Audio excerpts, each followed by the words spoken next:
Okay, so we have instances in shear, right, where the x-axis is the invariant line.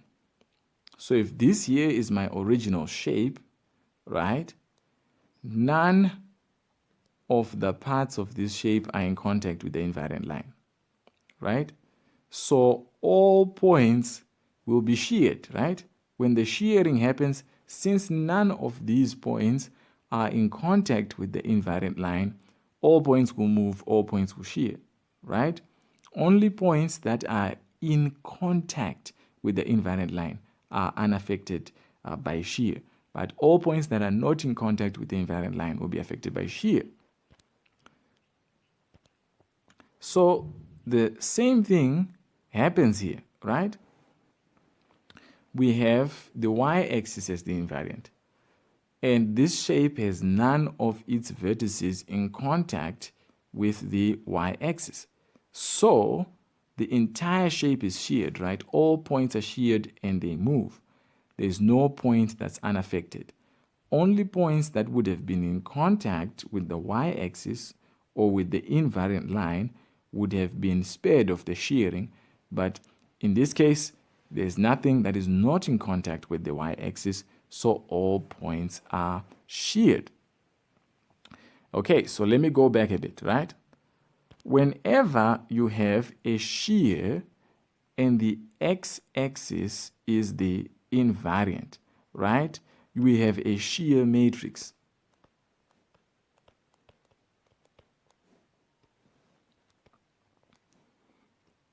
We have a shear matrix, right? Now, what happens with the shear matrix there? With the shear matrix, this is what you have. You have 1, K, 0, 1, right? That's the shear matrix, right? So if the shear factor was, remember K represents the shear factor. If the shear factor is 3, your matrix becomes 1, 3, 0, 1, right? This is the shear matrix when x-axis is the invariant. If the y-axis is the invariant, right, our shear matrix is 1, 0, H1, right, where H is the shear factor. This is when y-axis is invariant, right? So if our shear factor, just for demonstration's sake, if a shear factor is 5, then our matrix becomes 1, 0, 5, 1. Okay? So that's our shear matrix. And these matrices operate in the same way as all other matrices for stretch, for enlargement, for rotation. They serve the purpose of helping you find the vertices of the resultant shape. Right. So now triangle P has the vertices 2, 2, 3, 1, and 3, 3. Draw triangle P. So we have 2, 2, 3, 1, and 3, 3. 2, 2, 3, 1, and 3, 3. Is that it? 2, 2, 3, 1, and 3, 3. Okay, so there's our triangle there.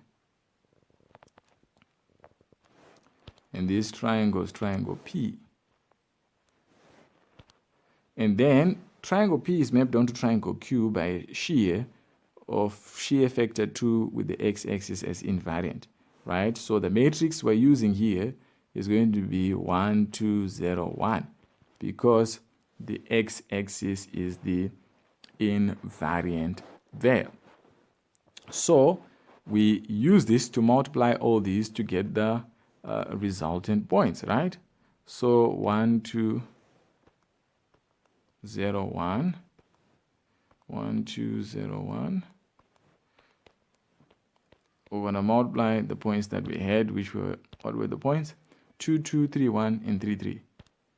2, 2, 3, 1, 3, 3. So when we multiply, what do we get?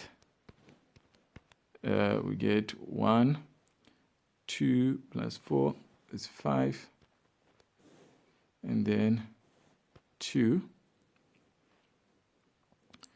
and then you get 5, and then 1, and then you get that's 6 plus 3, 9, and 3.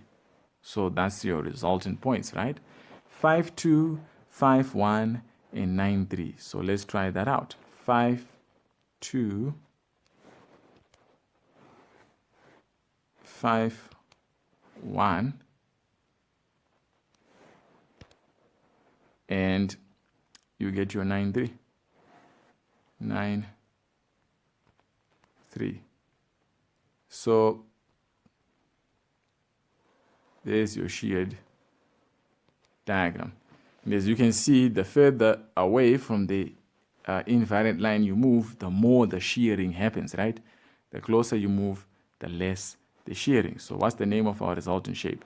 Our resultant shape is triangle Q, and that's the image after shearing.